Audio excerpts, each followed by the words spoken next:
Entonces el tema de la clase de hoy, muy importante tema, clase inflamación. A manera de preámbulo, ¿cierto? Y antes de entrar ya en el contenido mismo de la clase, vamos a decir, ¿cierto?, que la inflamación la definimos como una respuesta de carácter protector. Una respuesta de carácter protector en nuestro organismo, ¿cierto? Lo denominaremos y definiremos como inflamación. Y nuevamente, ¿cierto?, agregamos el antecedente que es un tema muy relevante, ¿cierto? Porque con toda certeza en nuestra práctica profesional tendremos contacto con pacientes, con personas que eventualmente hayan presentado o estén cursando, ¿cierto?, con un proceso inflamatorio en su organismo. 2/3, dijimos, de las enfermedades que presenta el ser humano tendrán mecanismos patogénicos propios de la respuesta inflamatoria. Entonces, alrededor de 2/3 de las personas tendrán entre sus enfermedades, ¿cierto?, 2/3 mecanismos patogénicos propios de la respuesta inflamatoria. En el transcurso de los temas que vamos a revisar, veremos algunas enfermedades denominadas enfermedades de la civilización, que son enfermedades relativamente nuevas, ¿cierto?, de los últimos 150 o 200 años de la revolución industrial hacia adelante, que para la historia 100, 200 años es un suspiro en rigor. Pero en algunos temas, como tuberculosis, por ejemplo, e inflamación, de hecho ya estamos viendo la diapositiva, ¿cierto?, ya son temas, procesos, ¿cierto?, mecanismos patogénicos que ya evidenciábamos hace muchísimo tiempo. Entonces, muy importante internalizar en relación a inflamación el nombre, ¿cierto?, de este médico romano denominado Celso, porque él nos propuso por allá por el 3000 AC, ¿cierto?, los signos cardinales del proceso inflamatorio. Entonces fue Celso en el 3000 AC quien ya nos esbozaba las principales manifestaciones del proceso inflamatorio. Lo que en medicina denominamos, muy importante, ¿cierto?, y ustedes tienen que internalizar esa información, la tetrada de Celso. La tetrada de Celso. Tetrada 4, ¿cierto? La tetrada de Celso. Por cuanto fue Celso, este prestigioso erudito romano, no tan solamente él fue médico, escritor, ¿cierto?, antropólogo, geólogo, y una serie de oficios y profesiones, ¿cierto?, de los eruditos de aquella época.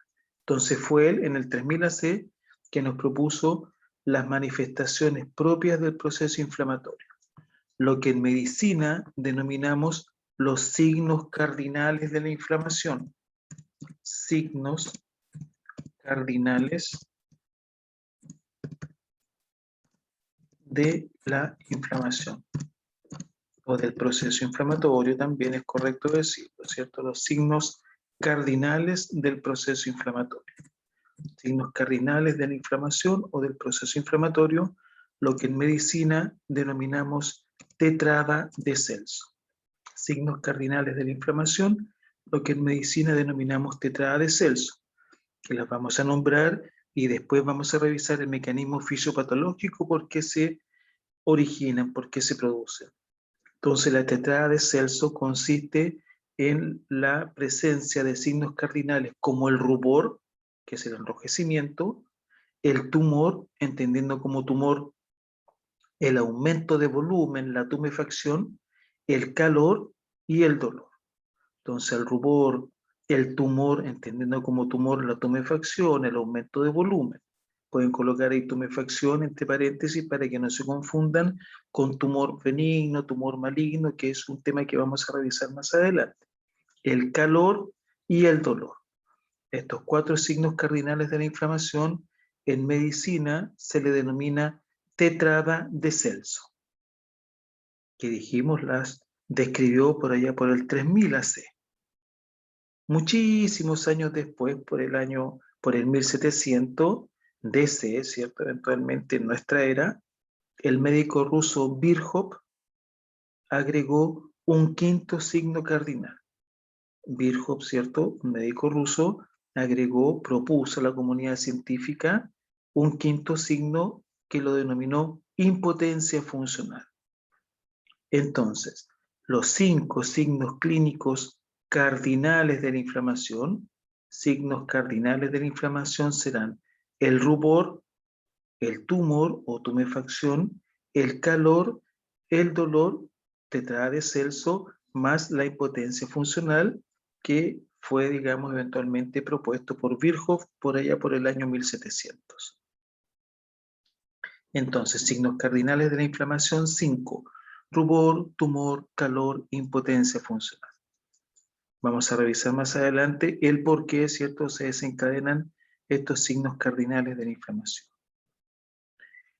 Entonces, ya entrando más en contenido, ¿cierto?, definimos inflamación como una respuesta orgánica o como la respuesta orgánica a un daño tisular, al daño de un tejido.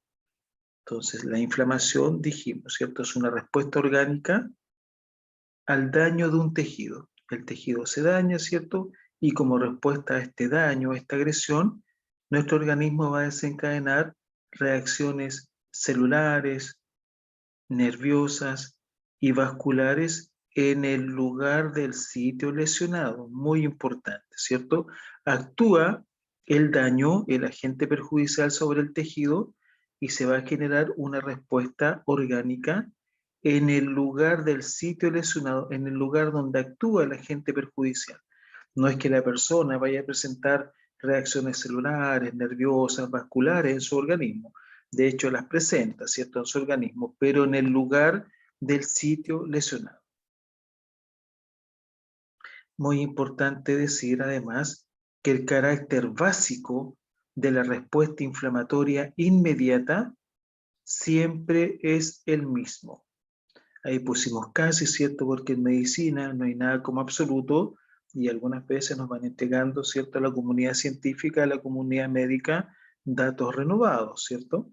Pero en rigor, el carácter básico de la respuesta inflamatoria inmediata siempre es el mismo, indistintamente cuál sea el sitio de la lesión o el carácter del agente perjudicial. Siempre el carácter básico de la respuesta inflamatoria, con el desarrollo, la aparición, si ustedes mejor lo entienden, de estos 5 signos cardinales de la inflamación, siempre será el mismo, indistintamente cuál sea el sitio de la lesión o el carácter del agente perjudicial. En medicina, denominamos noxa al agente perjudicial. Muy importante término, ¿cierto? Noxa, en medicina vamos a denominar noxa a todo agente perjudicial.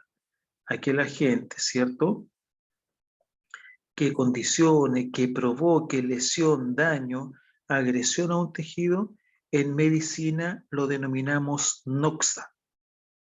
Por lo tanto, indistintamente cuál sea la noxa, el agente perjudicial, o el sitio donde actúa esta noxa, el carácter básico de la respuesta inflamatoria inmediata siempre será el mismo, indistintamente del lugar o el carácter de la noxa, del agente perjudicial. Entonces actúa la noxa, el agente perjudicial, y en el lugar donde actúa la noxa, por los mecanismos que más adelante vamos a explicar, cambios de la permeabilidad, cambios hemodinámicos y fenómenos en el que participan leucocitos, por estos cambios que vamos a analizar más adelante, se van a presentar en el lugar donde actúa el agente perjudicial los signos cardinales de la inflamación.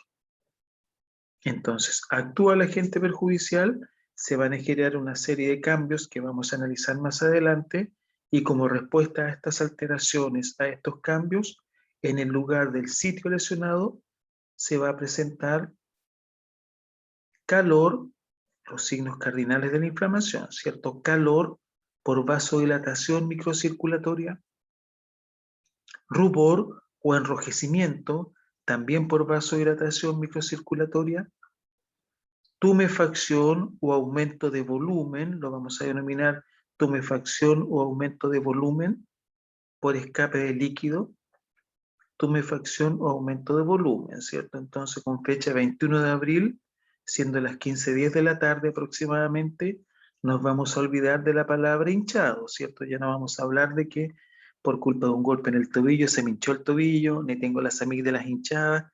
Ya no vamos a utilizar ese término en nuestro léxico, ¿cierto? Porque ahora aprendemos que vamos a utilizar la palabra tumefacción o aumento de volumen, ¿cierto?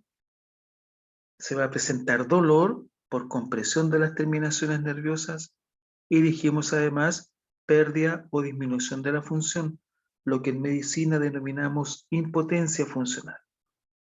Entonces, indistintamente del carácter de la noxa y del lugar del sitio lesionado, la respuesta básica inflamatoria siempre será la misma y se va a desencadenar el calor, el rubor, el aumento de volumen o tumefacción, el dolor y la impotencia funcional. Siempre van a estar presentes estos 5 signos cardinales de la inflamación. Años después de que Virchow nos propuso la impotencia funcional, en algunos autores y en algunos textos, ¿cierto?, nos nombran un sexto signo cardinal de la inflamación, que podría estar presente o no en dependencia, sí, del carácter de la noxa, que es la pus. Entonces, en algunos textos, ¿cierto?, nos nombran la pus, la presencia de un exudado purulento, la pus, ¿cierto?, un exudado purulento, como un sexto signo clínico de la inflamación. No hay consenso en relación a que eventualmente sea necesariamente un sexto signo clínico cardinal de la inflamación, pero sí estará presente cuando la noxa sea bacteriana. Entonces, si tenemos una noxa, un agente perjudicial bacteriano, podríamos con toda certeza definir que eventualmente el proceso inflamatorio se va a observar, ¿cierto?, la formación de un exudado rico en glóbulos blancos, en leucocitos, lo que denominamos en medicina pus. Pero siempre el calor, el rubor, el aumento de volumen, el dolor y la impotencia funcional, estos 5 signos clínicos de la cardinales de la inflamación siempre van a estar presentes. Y la pus se podrá presentar como un sexto signo clínico si es que la noxa o agente perjudicial es una bacteria biógena en rigor, ¿cierto? Una bacteria capaz de generar la formación de un exudado rico en glóbulos blancos, en leucocitos. Entonces, si vamos como ejemplo, antes de revisar el mecanismo, ¿cierto? Tenemos una noxa biológica, una bacteria, un estreptococo, ¿cierto? Nos contagia un estreptococo, una noxa bacteriana. Este estreptococo llega a nuestras amígdalas, es una noxa, ¿cierto? Un agente perjudicial biológico, y nos va a provocar, ¿qué cosa en las amígdalas? Un proceso inflamatorio.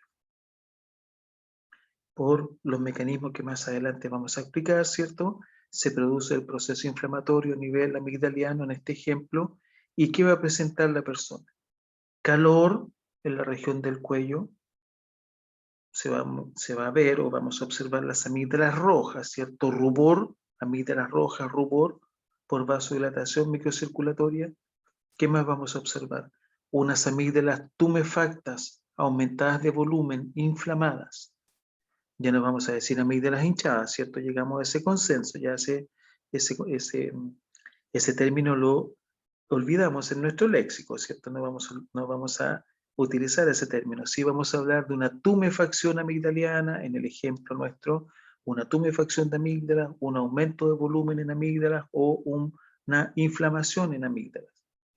Vamos a tener dolor al tragar, ¿cierto? Nos va a provocar dolor y vamos a tener una pérdida o disminución de la función. Es decir, vamos a evitar tragar para, en rigor, evitarnos el dolor. Vamos a observar una pérdida o disminución de la función, una impotencia funcional. Y como es una noxa bacteriana, estamos a la espera de que en algún momento tengamos purulencia, ¿cierto? Placas de pus o una secreción, un exudado rico en glóbulos blancos, leucocitos, lo que denominamos pus. Noxa traumática, ¿cierto? Por ejemplo, estamos jugando fútbol, femenino o masculino, ¿cierto? Estamos en una actividad deportiva y nos llega un golpe en el tobillo, ¿cierto? Una noxa traumática, un golpe en el tobillo. ¿Qué vamos a observar como respuesta a esta noxa? Calor como respuesta a este agente perjudicial traumático en el tobillo. Calor, el tobillo lo vamos a tener caliente.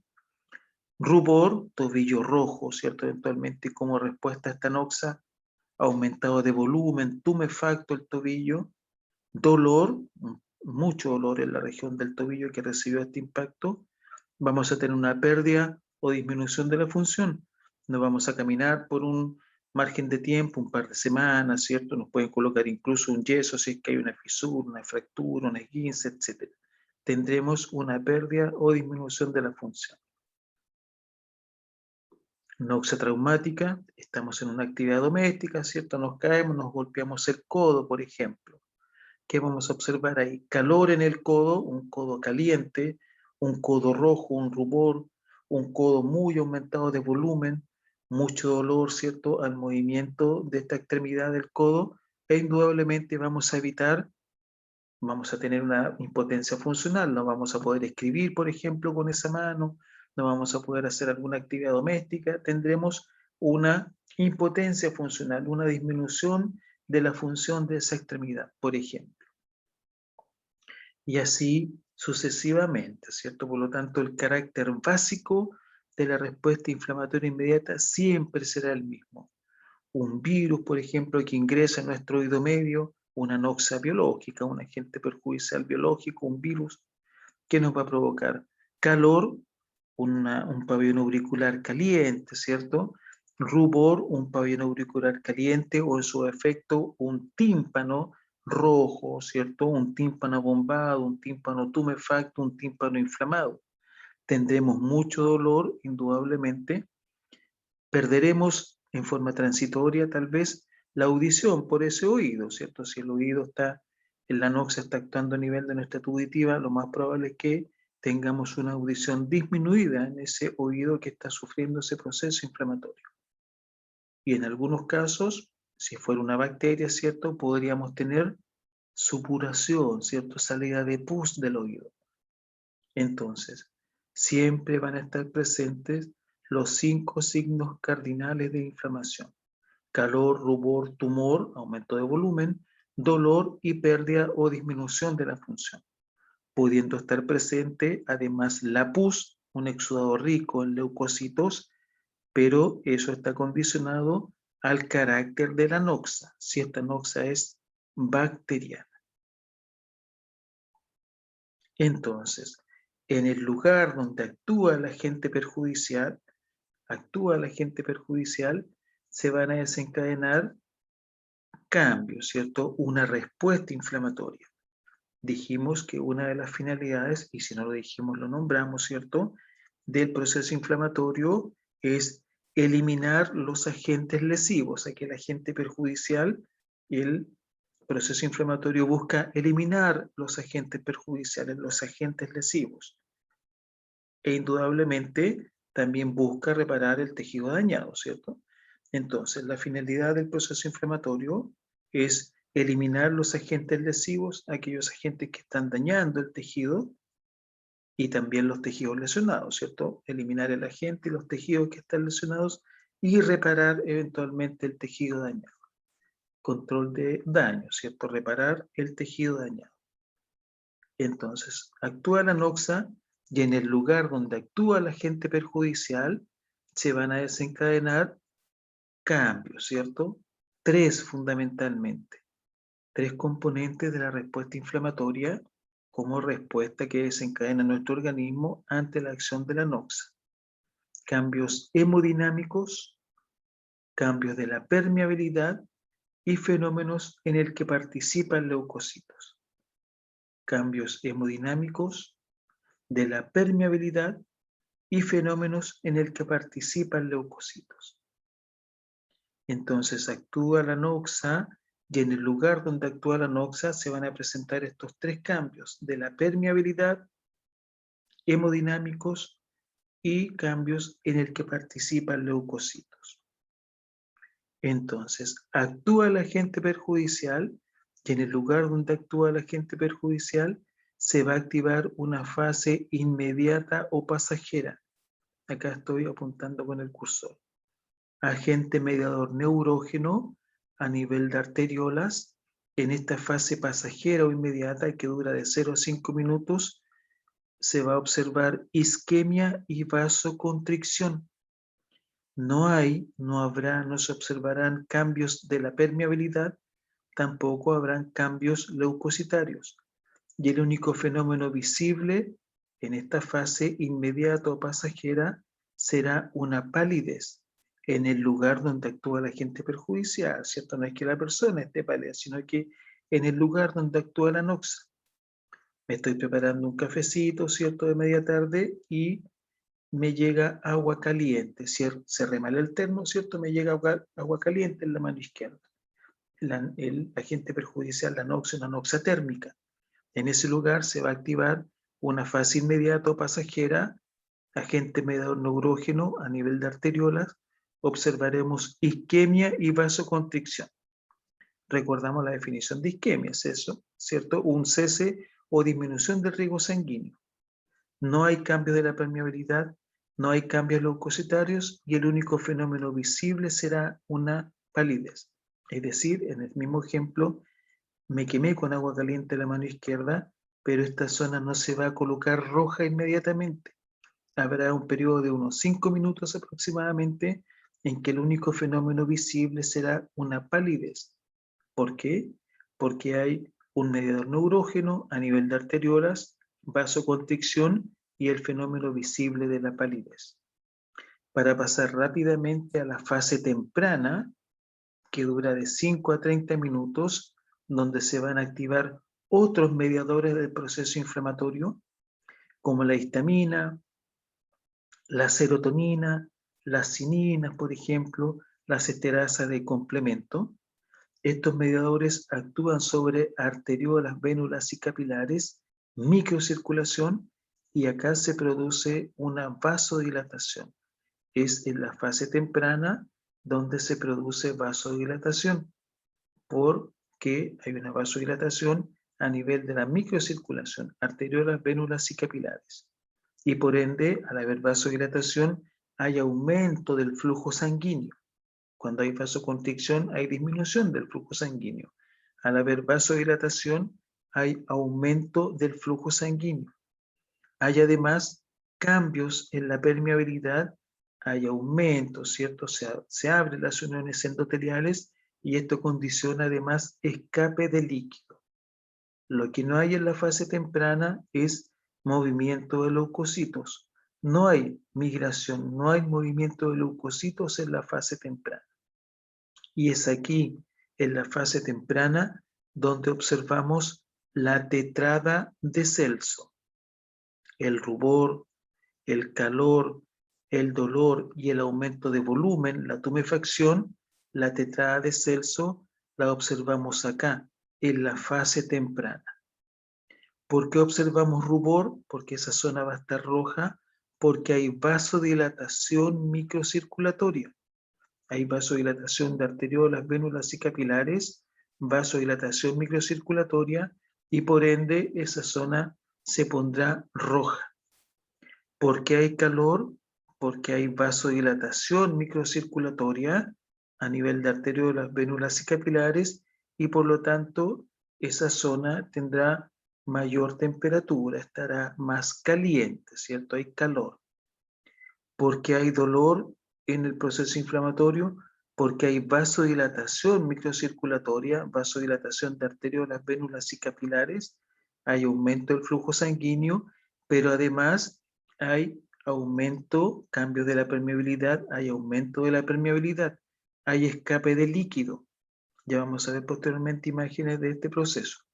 Y al escapar el líquido que escapa comprime las terminaciones nerviosas y se produce el dolor.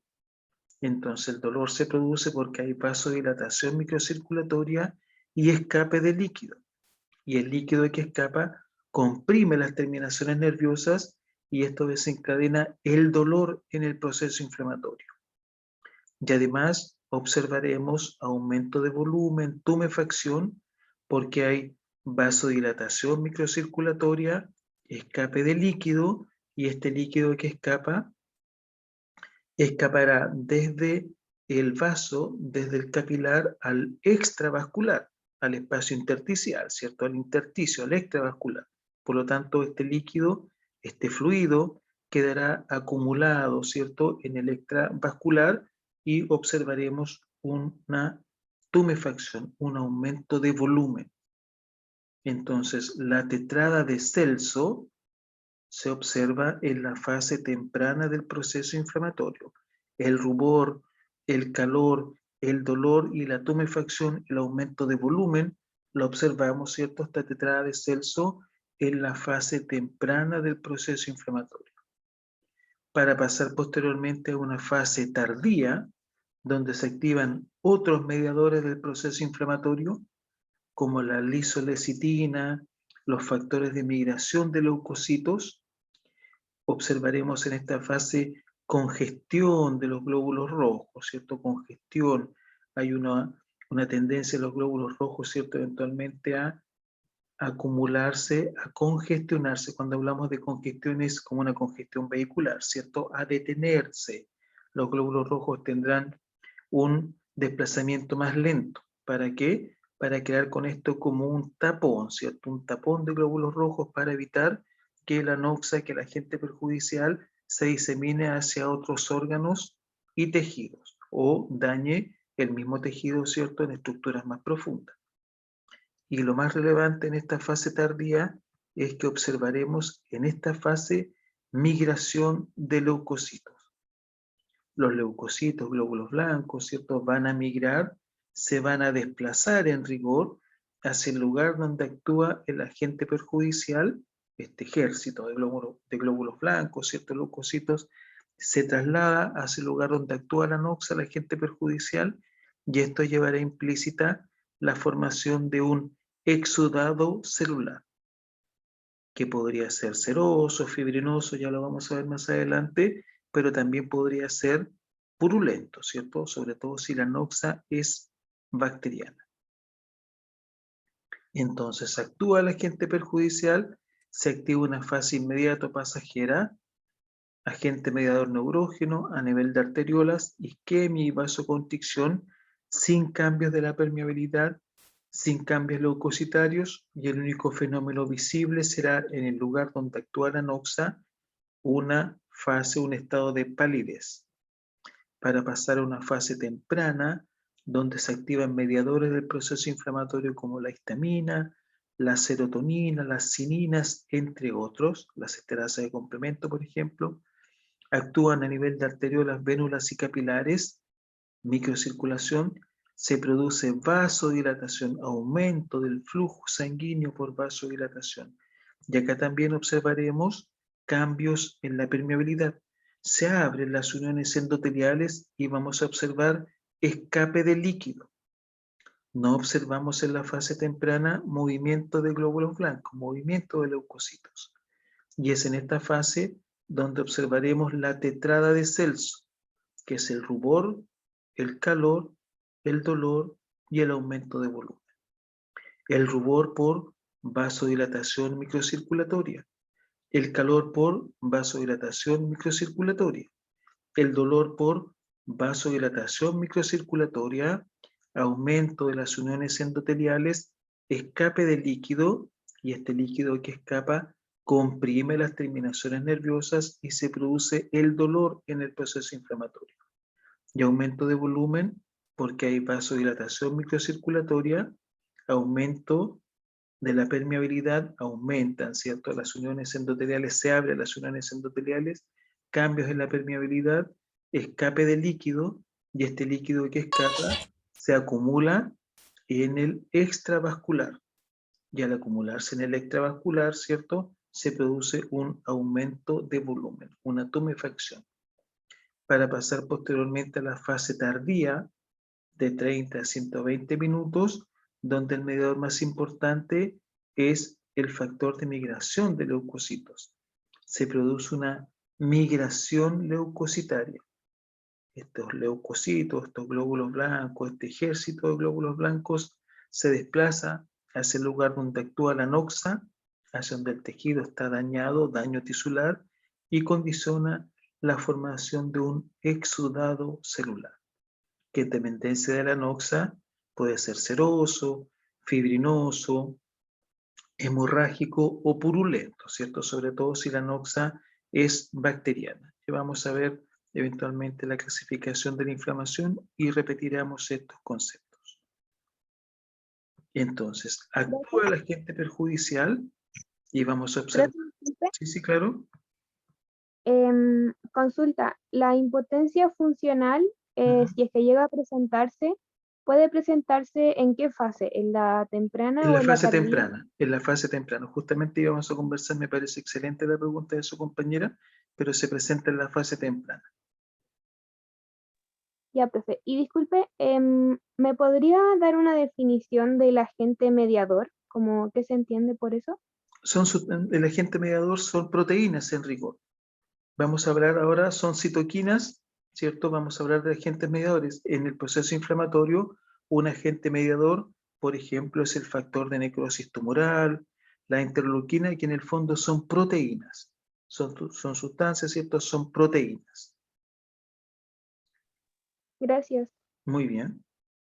Entonces, actúa el agente perjudicial y en el lugar donde actúa el agente perjudicial observaremos cambios hemodinámicos, dilatación vascular, cambios de la permeabilidad, extravasación de plasma y fenómenos en el que participan leucocitos, migración de leucocitos. Entonces, actúa el agente perjudicial y observaremos cambios de la permeabilidad, dilatación vascular, cambios hemodinámicos, dilatación vascular, cambios de la permeabilidad, extravasación de plasma y migración de leucocitos, fenómenos en el que participan leucocitos. Es lo mismo que acabamos de enunciar, ¿cierto? Solo que tienen otra, vamos eventualmente acá, ¿cierto? Cambios hemodinámicos a nivel vascular, cambios de la permeabilidad, extravasación de plasma y fenómenos en el que participan leucocitos, migración de leucocitos. Esos tres preceptos, ¿cierto? Los tenemos acá enunciados. Dilatación vascular, extravasación de plasma y migración de leucocitos. Entonces, actúa el agente perjudicial y vamos a tener, dijimos, en un inicio, una etapa de vasoconstricción, una fase de vasoconstricción, para pasar posteriormente la fase inmediata, para pasar posteriormente a una fase de vasodilatación a nivel microcirculatorio. Hay vasodilatación a nivel de arteriolas, dijimos, vénulas y capilares, y esto va a condicionar aumento del flujo sanguíneo. Y como nos preguntaba su compañera, ¿cierto? En esta fase de dilatación microcirculatoria vamos a observar el calor y el rubor, ¿cierto? El calor y el rubor como partes del proceso de vasodilatación, como consecuencia, mejor dicho, de la vasodilatación. Pero también dijimos que en esta fase, en la fase temprana, íbamos a observar un proceso, recordamos, ¿cierto?, eventualmente de aumento de la permeabilidad del vaso. Hay aumento de la permeabilidad vascular. Se abren, dijimos, las uniones endoteliales y vamos a observar, ¿cierto?, aumento de la permeabilidad. ¿Qué vamos a observar en rigor? Escape de líquido, dijimos, ¿cierto? Se abren las uniones endoteliales y se van a observar escape de líquido. El líquido que escapa del vaso hacia el intersticio, hacia el extravascular, es un líquido, o será mejor dicho, un líquido, un fluido rico en proteínas, un exudado. El exudado es un líquido, un fluido rico en proteínas. Entonces, al aumentar la permeabilidad del vaso, el líquido que escapa es un líquido rico en proteínas, lo que en medicina denominamos exudado. Este exudado escapa desde el capilar hacia el intersticio, desde el capilar hacia el intersticio. Al escapar un exudado, un fluido rico en proteínas, vamos a observar una disminución, una reducción de la presión osmótica a nivel del capilar. Si escapa líquido rico en proteínas, vamos a tener menos cantidad de proteínas al interior del vaso, ¿cierto? En el vascular. Por lo tanto, vamos a observar que hay una disminución de la presión osmótica a nivel de los capilares, disminución osmótica a nivel del capilar y un aumento de la presión osmótica en el intersticio. Entonces, el líquido que escapa desde el capilar al intersticio es un líquido rico en proteínas, lo que denominamos exudado. Por lo tanto, vamos a tener poca proteína a nivel vascular y esto va a llevar implícito una disminución de la presión osmótica capilar y un aumento de la presión osmótica intersticial extravascular, fuera del vaso, ¿cierto? En el extravascular. ¿Y esto qué va a condicionar? Diferencia en el gradiente de presión osmótica entre el intravascular y el extravascular que arrastre, ¿cierto? Que el extravascular arrastre en sí más líquido desde el capilar al intersticio. ¿Se escuchó ahí lo que comentamos? ¿Me están escuchando bien ahora? Sí, profe, ahora sí. Ya, porque hubo un lapso ahí, digamos, que me decía que estaba inestable la conexión. Entonces, cuando hay una diferencia entre la presión osmótica al interior del capilar y fuera del capilar, esto va a condicionar que salga más líquido desde el capilar hacia el intersticio. Y esto va a condicionar clínicamente ¿qué cosa? El dolor, porque el líquido que escapa, recordamos, ¿cierto?, va a comprimir las terminaciones nerviosas. Esto va a condicionar el aumento de volumen o tumefacción porque el líquido que escapa desde el capilar al intersticio quedará acumulado, ¿cierto?, en el intersticio, en el extravascular. Y vamos a observar un aumento de volumen. Y por ende, en esta fase, ¿cierto?, también vamos a observar la impotencia funcional, la pérdida o disminución de la función, la impotencia funcional. Entonces, esa es la fase temprana donde observaremos rubor, calor por vasodilatación, dolor por vasodilatación, escape de líquido y compresión de terminaciones nerviosas, aumento de volumen por vasodilatación, escape de líquido, el cual se acumula en el electrovascular e impotencia funcional. Lo mismo, ¿cierto? Acá la inflamación aguda, recordamos que prevalece una fase de vasoconstricción para pasar a una fase de vasodilatación donde va a aumentar la presión osmótica, ¿cierto? Vamos a aumentar la presión osmótica en el extravascular, pero va a disminuir la presión osmótica a nivel del capilar. ¿Por qué? Porque el líquido que sale, que denominamos exudado, es un líquido rico en proteínas, exudado. Por lo tanto, al salir este exudado, disminuye la presión osmótica a nivel del capilar y aumenta la presión osmótica a nivel del extravascular.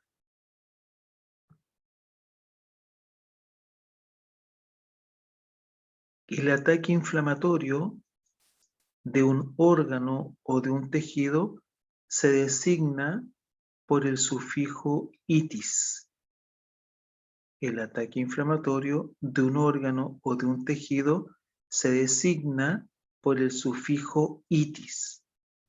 Amigdalitis, faringitis, sinusitis, otitis, apendicitis, peritonitis, tendinitis, vasculitis, entre otros, ¿cierto? Entonces, el ataque inflamatorio de un órgano o de un tejido en medicina se designa por el sufijo itis. Amigdalitis, faringitis, sinusitis, todo lo que ustedes conocen con el sufijo itis. Pero hacemos la salvedad, ¿cierto? Y la aclaración que si decimos amigdalitis, estamos diciendo solamente tiene las amígdalas inflamadas, ¿cierto? No estamos prejuzgando ni estamos suponiendo la acción de ninguna noxa. Solamente estamos diciendo, usted tiene amigdalitis, tiene las amígdalas inflamadas, ¿cierto? Ahora si hablamos de amigdalitis bacteriana, amigdalitis purulenta, puse las amígdalas, presuponemos, recordamos una noxa bacteriana, o si es que hay solamente inflamación, una amigdalitis viral. Por lo tanto, solamente diciendo amigdalitis o faringitis o sinusitis u otitis, no estamos predefiniendo o suponiendo a priori acción de ninguna anoxa. Estamos diciendo solamente cuando utilizamos el sufijo itis, que es el ataque inflamatorio en determinado órgano o tejido.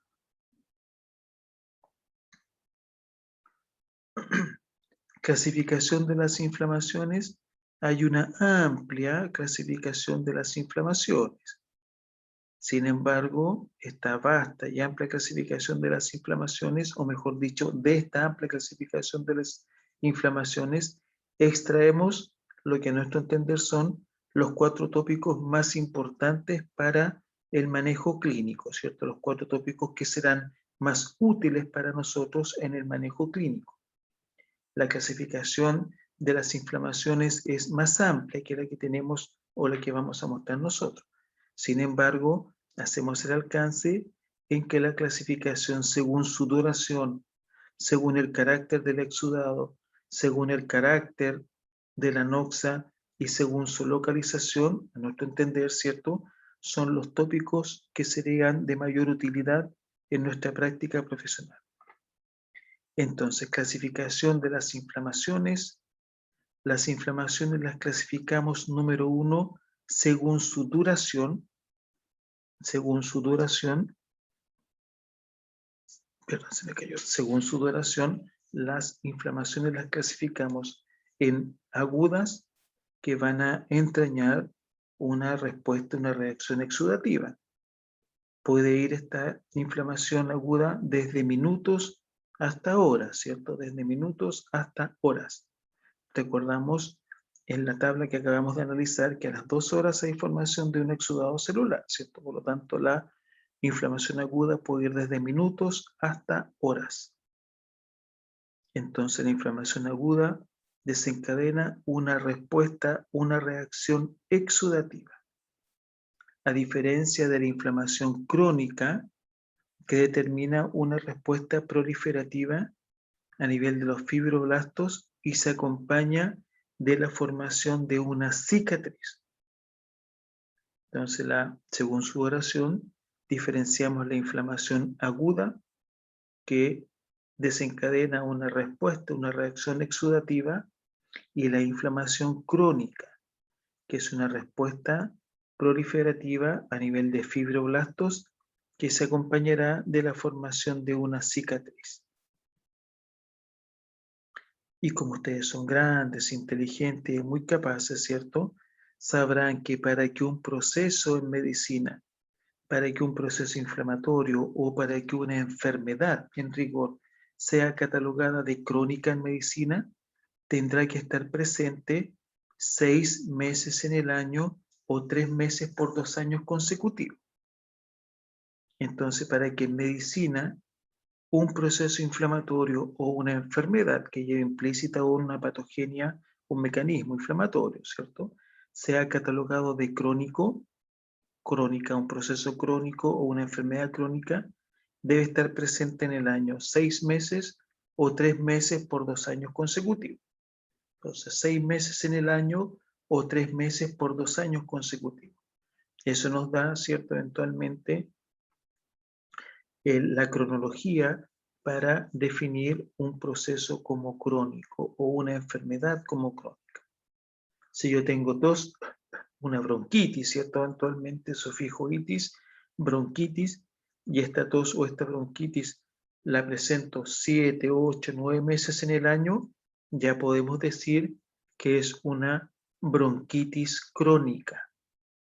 O si presento una bronquitis 4 meses el 2021 y después la represento 4 o 5 meses el 2022, ya podemos hablar de que es un proceso crónico. En nuestro ejemplo, una bronquitis crónica. Entonces, para que un proceso o una enfermedad sea catalogado de crónico o enfermedad crónica, tiene que mantenerse 6 meses en el año o 3 meses por 2 años consecutivos. Entonces, clasificación de la inflamación según su duración en aguda o en agudas y crónicas. Número 2, según el carácter del exudado, la inflamación puede ser serosa, que es un líquido pobre en proteínas. Inflamación, un exudado, perdón, seroso, que es un líquido, un exudado pobre en proteínas. La inflamación serosa es habitual o muy común que se presente en cavidades serosas por su vascularización. Entonces, la inflamación serosa, este líquido pobre en proteínas, es muy habitual que se presente en cavidades serosas. Pericardio, por ejemplo, porque son estructuras, cavidades, ¿cierto? Serosas, cavidades vascularizadas. ¿Y qué rol cumple, cierto, la inflamación serosa? Dijimos que la inflamación es un mecanismo protector, ¿cierto? ¿Qué rol cumple en rigor la inflamación serosa? Su rol será diluir cualquier material que esté irritando el tejido, ¿cierto? Cualquier material que esté irritando el tejido, con ayuda de la inflamación serosa, de este líquido que se observa en las estructuras vascularizadas, vamos a diluir, ¿cierto? Cualquier material que esté irritando el tejido. Según el carácter del exudado, la inflamación también puede ser fibrinosa, que es un líquido rico en proteínas y fibrina. Recordamos que la fibrina se forma del fibrinógeno. La fibrina se forma del fibrinógeno. Y el fibrinógeno, recordamos, es una proteína soluble, ¿cierto?, que se ubica en nuestra sangre, específicamente en nuestro plasma, ¿cierto? La fibrina se forma del fibrinógeno, y el fibrinógeno, recordamos que es una proteína soluble que está presente en el plasma sanguíneo, y cuya finalidad será, así a grande, una definición eventualmente para entender mejor nuestro tema, favorecer la formación de coágulos.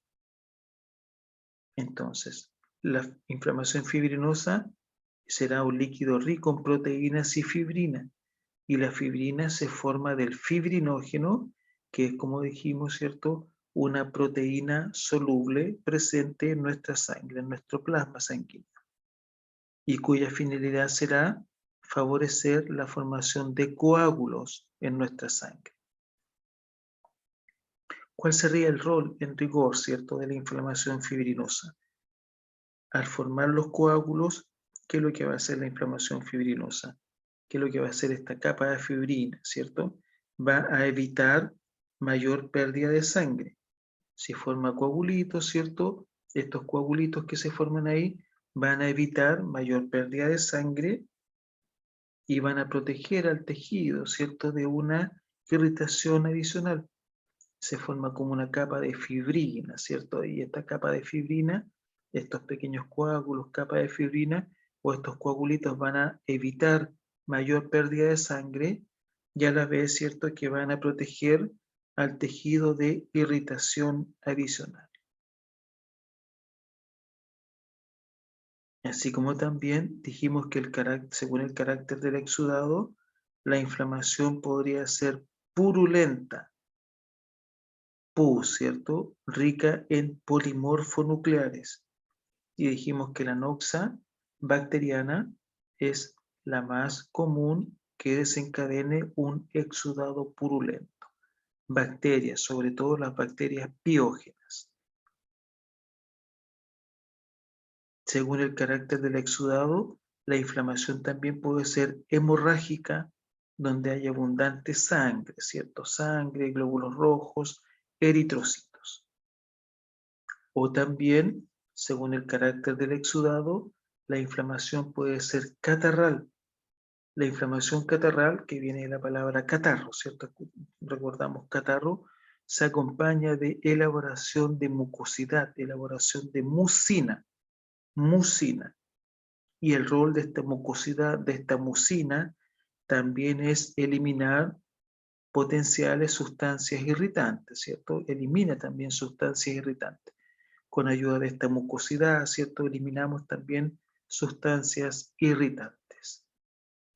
Entonces, según el carácter del exudado, la inflamación puede ser serosa, fibrinosa, purulenta, hemorrágica o catarral. Según la noxa, según el agente perjudicial, Profe, Podemos ¿podría diferenciar. repetir el rol de la inflamación serosa? Disculpe. Claro.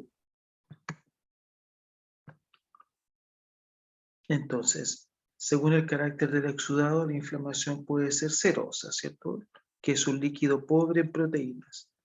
Esta inflamación la observamos habitualmente en el paciente en las cavidades serosas, porque las cavidades serosas están bien vascularizadas. Por ejemplo, el pericardio, por ejemplo, el peritoneo, ¿cierto? Bien vascularizada, pericardio, peritoneo. Ahí observamos, ¿cierto?, la presencia de inflamación serosa. Y su rol será diluir el material que esté eventualmente irritando la piel. Va a haber material, ¿cierto?, que va a provocar irritación, cualquier material que esté irritando nuestra piel, el lugar, ¿cierto?, donde actúa la noxa, será diluido por esta inflamación serosa, por este líquido pobre en proteína. Entonces, el rol de la inflamación serosa es diluir cualquier material que esté irritando, ¿cierto?, eventualmente los tejidos. No la piel, sino que los tejidos. Gracias. Según la noxa, según el agente etiológico, podemos diferenciar noxas biológicas, ¿cierto? Microorganismos, bacterias, dijimos, también los virus serán comunes, ¿cierto? Bacterias y virus, ni hablar. COVID-19, ¿cierto? Es un agente perjudicial de gran impacto, ¿cierto? También tenemos microorganismos como virus, bacterias, agentes químicos, térmicos, por ejemplo, y afecciones autoinmunes. En su momento hablaremos más adelante de enfermedades autoinmunes, ¿cierto? Se produce una reacción antígeno-anticuerpo y como respuesta a esta reacción, a esta afección autoinmune, ¿cierto? A este conflicto de inmunidad, se genera una respuesta inflamatoria. Entonces, según su agente etiológico, tendremos microorganismos biógenos, noxas biológicas, ¿cierto? Como bacterias, los virus, agentes químicos, afecciones autoinmunes. Y muy interesante, número 4, la clasificación de las inflamaciones según su localización. Según su localización, la inflamación se puede denominar absceso, que es una colección localizada de pus, úlcera, que es lo que conocemos como una llaga, como una herida, porque la úlcera es un defecto local de la superficie de un órgano o tejido, que es provocada, ¿cierto?, por la descamación de tejido necrótico, de tejido que está desvitalizado. Entonces, este tejido necrótico se observa descamación de tejido necrótico desvitalizado, tejido necrótico inflamatorio, y queda un defecto local en la superficie de un órgano o un tejido. A esto lo denominamos también úlcera, defecto local de la superficie de un órgano o de un tejido, que se produce por descamación, por ruptura, ¿cierto? Tejido necrótico inflamatorio. Inflamación membranosa, cuando la capa de fibrina se torna muy gruesa y muy densa, ¿cierto? Forma una capa pseudomembranosa. Membranosa o pseudomembranosa. Entonces, la inflamación membranosa en rigor también es una inflamación con formación de fibrina. Esta capa, ¿cierto?, de fibrina densa produce la formación de una capa pseudomembranosa o membranosa. Entonces, la inflamación membranosa se acompaña también, ¿cierto?, de acumulación de fibrina. La inflamación catarral, que dijimos ya implícita la elaboración de mucosidad, de mucina, mucosidad, que tiene como finalidad, recordamos, ¿cierto?, eliminar sustancias irritantes. Y el flegmón, que es una colección purulenta. Hacemos la salvedad, ¿cierto?, que el absceso también es una colección purulenta. El absceso y el flegmón, ambas son acumulaciones de pus, colecciones, acumulación de pus. Pero el absceso es una colección localizada de pus. A diferencia del flegmón, que es una colección también de pus, colección purulenta, pero sin bordes netos, sin bordes definidos, ¿cierto? El absceso es una colección de pus, pero localizada, a diferencia del flegmón, que es una colección de pus, pero difusa, sin bordes netos. Por lo tanto, es de más complejo tratamiento, ¿cierto? El absceso, esta acumulación de pus, del punto de vista quirúrgico, uno puede abrir, ¿cierto?, esta colección, puede drenar la pus, después puede suturar el defecto, ¿cierto? Pero en el caso del flegmón es más complejo porque es una colección purulenta difusa, no tiene bordes netos.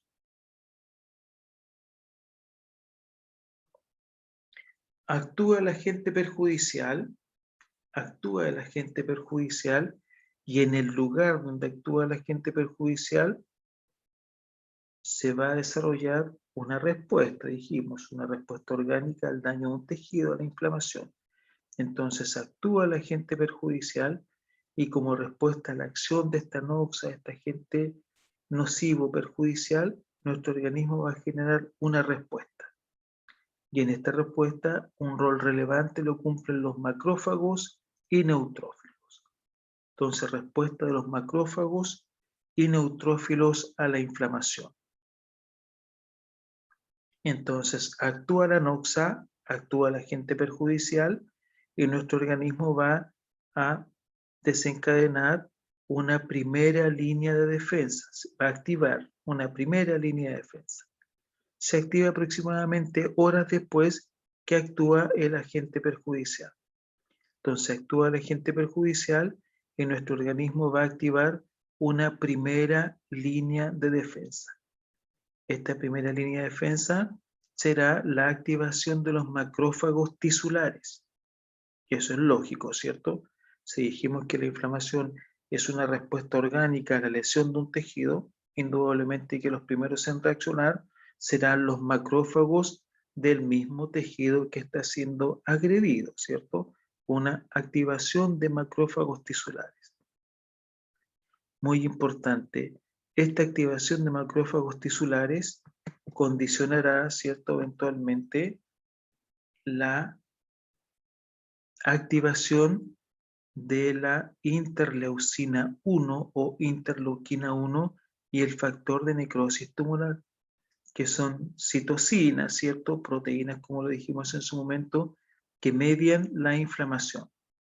Entonces, al activarse los macrófagos tisulares, esta fuente celular, que son los macrófagos tisulares, condicionarán la activación del factor de necrosis tumoral, TNF, y la IL-1. TNF, factor de necrosis tumoral, yo lo escribí y aparece, no aparece, ¿no? Factor de necrosis tumoral, y la interleucina 1. Interleucina o interleuquina, de las dos formas está correcto. Interleucina o interleuquina 1. Entonces, al activarse el macrófago como primera línea de defensa, esto condicionará activación del factor de necrosis tumoral y la interleucina 1, TNF y L1, porque la fuente celular fundamental para la activación del factor de necrosis tumoral y la interleuquina 1 es la activación del macrófago, el macrófago activado. Y la IL-1 y la TNF son dos de las principales citocinas que median la inflamación. Y las citocinas, dijimos, son proteínas producidas por muchos tipos de células, como por ejemplo macrófagos, linfocitos, endotelios, células cebadas, entre otros. Entonces, actúa el agente perjudicial, se activa una primera línea de defensa, macrófagos tisulares, y con esto la activación de mediadores del proceso inflamatorio, como la interleucina o interleuquina 1 y el factor de necrosis tumoral. Si la noxa no se puede inactivar o controlar, ¿cierto?, o minimizar su efecto sobre el tejido con activación de la primera línea, se activa una segunda línea, neutrófilos, invasión de neutrófilos, ¿cierto? En rigor, los neutrófilos son glóbulos blancos, por lo tanto va este ejército de neutrófilos, ¿cierto?, hacia el área inflamada, hacia el lugar, hacia el área donde actúa el agente perjudicial, para con esto, ¿cierto?, enviar a este ejército de neutrófilos para controlar la acción y reparar el daño, ¿cierto? Se produce una neutrofilia, un aumento de neutrófilos en la sangre, una neutrofilia. Y esta neutrofilia la podemos objetivizar en el examen de sangre, ¿cierto? Tomamos un examen de sangre del paciente y ahí vamos a observar, recordamos, el aumento de los glóbulos blancos, ¿cierto? Neutrofilia. Recordamos y ya vamos atando algunos temas, ¿cierto? Vamos entrelazando algunos temas. Cuando hablamos del, recordamos criterios, mejor dicho, del origen infeccioso, una fiebre. Fiebre alta, repentina, brusca, examen de glóbulos blancos, sobre 12.000, 15.000, bajo 4.000, bajo 5.000, ¿cierto? Recordamos eso. Entonces se activa la segunda línea de defensa, neutrófilos, y este ejército va al área donde actúa el agente perjudicial, provocando una neutrofilia. Si los neutrófilos no son capaces de inactivar al agente perjudicial, se activa una tercera línea de defensa, monocitos macrófagos. Y si ya los monocitos macrófagos no son capaces de controlar, de inactivar al agente perjudicial, activamos una cuarta línea de defensa, aumento en la producción de monocitos y granulocitos, pero por parte de la médula ósea. Ya empieza, ¿cierto?, a jugar un rol determinante la médula ósea. Es decir, si ya estamos llegando a la tercera línea de defensa y por ende la cuarta, ya prácticamente la médula ósea, nuestro organismo está activando todo su sistema inmunológico, ¿cierto? Cuando se activa la tercera y la cuarta línea de defensa, quiere decir que el agente perjudicial, la noxa, es muy agresiva, ¿cierto? Cuando está colocando en riesgo y está activando nuestro sistema inmunológico porque es una noxa potencialmente agresiva, que ha generado, ¿cierto?, que nuestro organismo tenga que recurrir a sus líneas de defensa más específicas. Entonces, primera línea de defensa, macrófagos tisulares con activación de la interleucina o interleuquina 1 y el factor de necrosis tumoral. Segunda línea de defensa, neutrofilia, invasión de neutrófilos, desplazamiento de los neutrófilos hacia el área inflamada. Tercera línea de defensa, monocitos macrófagos. Cuarta línea de defensa, aumento de la producción de monocitos y granulocitos por parte de la médula ósea, lo que determinaría la agresividad de la noxa, del agente perjudicial.